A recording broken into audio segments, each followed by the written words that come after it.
Welcome to the AFCEA Leadership Forum 5-question series. I'm Max Cacas, defense editor of Signal Magazine. Our guest today is Christopher Michel, managing director of Nautilus Ventures in San Francisco. He currently runs Nautilus, which has a portfolio of nearly 30 companies with names like 3D Robotics, CR Reality, and Ruby Ribbon. He founded both Affinity Labs and Military.com, then he sold both companies to Monster Worldwide. Before he became a businessman, he was a flight officer with the U.S. Navy. He worked at the Pentagon with the Chief of the Naval Reserve. He graduated from the University of Illinois at Urbana-Champaign and the Harvard Business School. Chris, welcome to AFCEA. Thank you for joining us today. It's a real honor to be here. You run Nautilus, and as someone who's had a degree of success in both business and in the military, I was wondering what you would say are the characteristics in an individual that mark that person as a potential leader. Yeah, you sent that question to me, and I thought a lot about it, and it's a bit complicated. But I'm gonna push on it a little bit and say, if there's one thing that I've seen that has made all of the difference between great leaders and others, it's probably love. I know that's a bit of a tricky term to use here inside the Beltway, but maybe love in a couple respects. One is love for the product, or passion for the product, or the vision, or whatever it is that they're doing. They just are fabulous at it because they care deeply. And the second is love of people.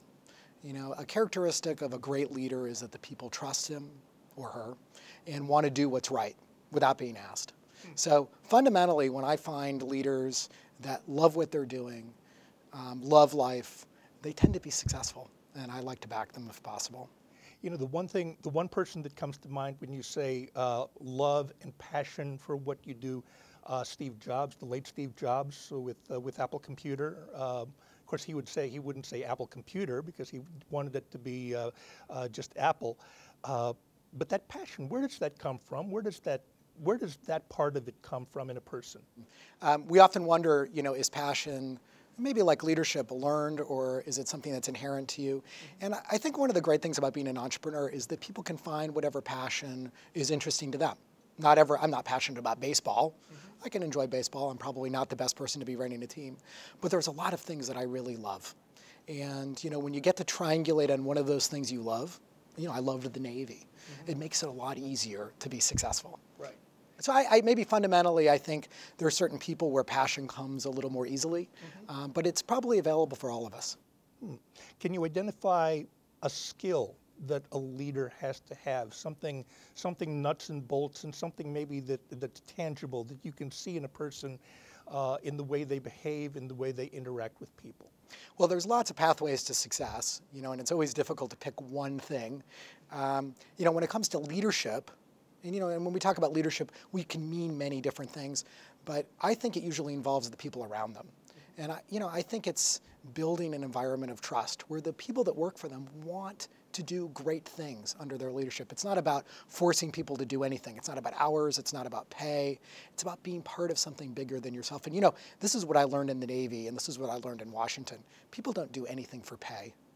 They do things because they care.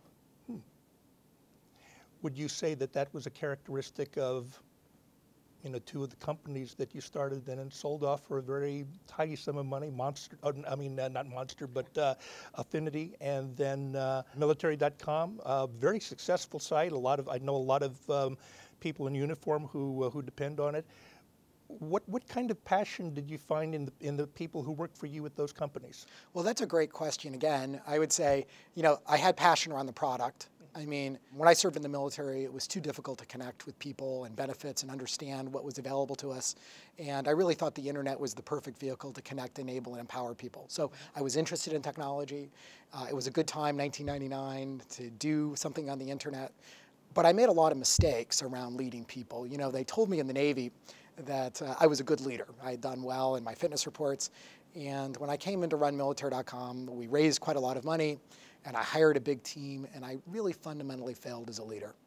And I made an enormous number of mistakes, and in 2001 was fired from my job. And, you know, it's one thing to get fired from your job. It's another thing to get fired from the thing that you started. And I spent about 6 months thinking about all the mistakes that I made. And eventually got to come back and be the CEO of the company, ostensibly to shut it down, But as you may know, we were able to turn the company around at the last minute. And it was then that I had learned the real lessons of leadership. And that was that fundamentally I had to build a team that really trusted me to do what was right for the company and to do what was right for them. And a lot of those basic lessons were learned in the military, but it was really under fire that I learned what mattered. Interesting. Now, you talked about your failure. What else did you learn from those instances of failure and those instances of when things didn't exactly work out right, when you had a bad day or something like that? What's the most important thing you learned from it? Well, I have sort of 3 lessons that I learned from failure. And I think they're true not only to startups, but to all of us in our jobs. And the first, fundamentally, was that I had confused activities and outcomes. I think this is particularly true and something to sort of consider in Washington, where we oftentimes have a lot of capital and we have a lot of time. And there's lots of things that we can do that seem to be good things. But do they really move the needle in the enterprise? So I raised $30 million around military.com. And just to be clear, I didn't get $30 million. I had $30 million in the bank to start a company that I hoped was going to transform the lives of military people. And when you have a lot of capital, you can do many things. And not all of those things matter. Like hiring a PR firm. An article in the New York Times is not an outcome for the company. It's only an outcome for the company if it drives revenue or improves traffic. And oftentimes in a world without resource constraints, we can confuse those two things. And when we were out of money and I had no choices, that's when I learned the difference between activities and outcomes. The second relates to people. So I went from 0 employees, maybe 1 employee, just me, to about 60 employees in about 4 months. I hired a lot of people. They were doing lots of things. And we started to have some problems. Lots of things happened in March of 2000, the dot-com explosion, revenue dried up. But I didn't have the courage as a leader to demand from the team excellence in every area. And in some cases, there were really smart people that weren't a cultural fit. There were some people that were very nice, but they weren't excellent employees. And I kept both of them around. And that's a real failure of leadership, because at the end of the day, the best people look around them and try to determine what kind of organization they work in. And if their colleagues are amazing, they're happy to be there. If their colleagues are not amazing or a problem, they don't want to be there. So I think excellence in performance, really demanding passion from people, was the second big lesson. And the third was really tenacity. Many, many times I was told that we should give up. In fact, I won't mention the name, but there was a 4-star general that was in charge of one of the services, and he called me into his office one day and he said, "Chris, sometimes you need to know when to quit." And we never quit. And in the darkest days, we learned the lessons that mattered.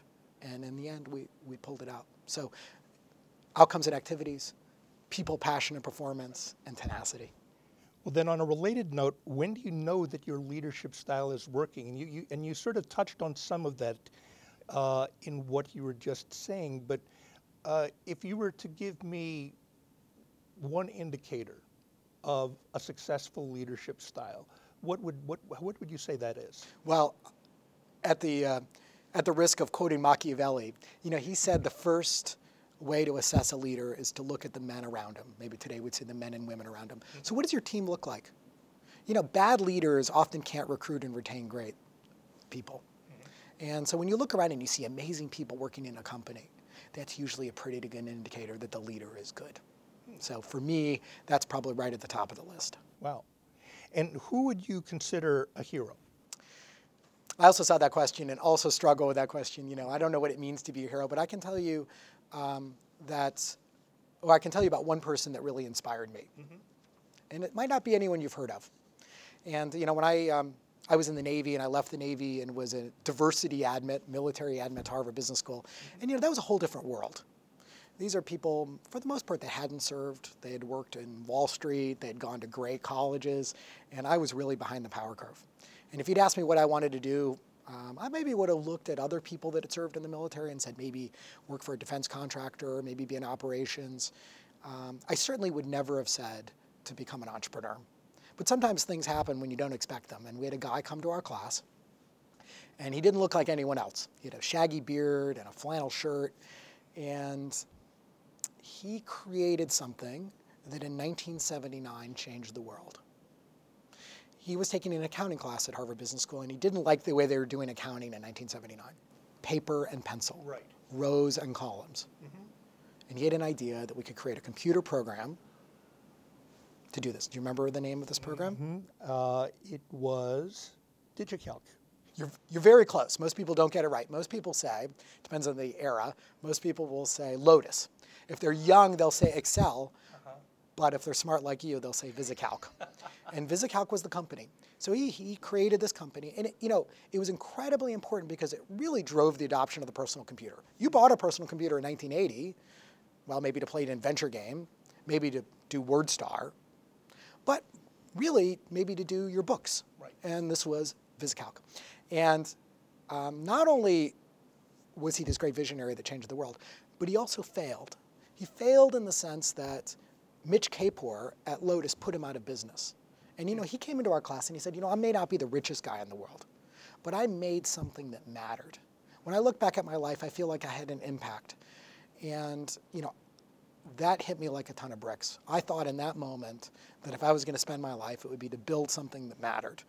And so maybe I'm going to say my unlikely hero are entrepreneurs like Dan Bricklin and Mitch Kapor that changed the world for the better by creating something that didn't exist. Wow. Chris, thank you for sharing your insight and perspective on leadership with us today. We appreciate your support and the best of luck on your endeavors. I'm Max Cacas. You've been watching the AFCEA Leadership Forum 5 Question Series.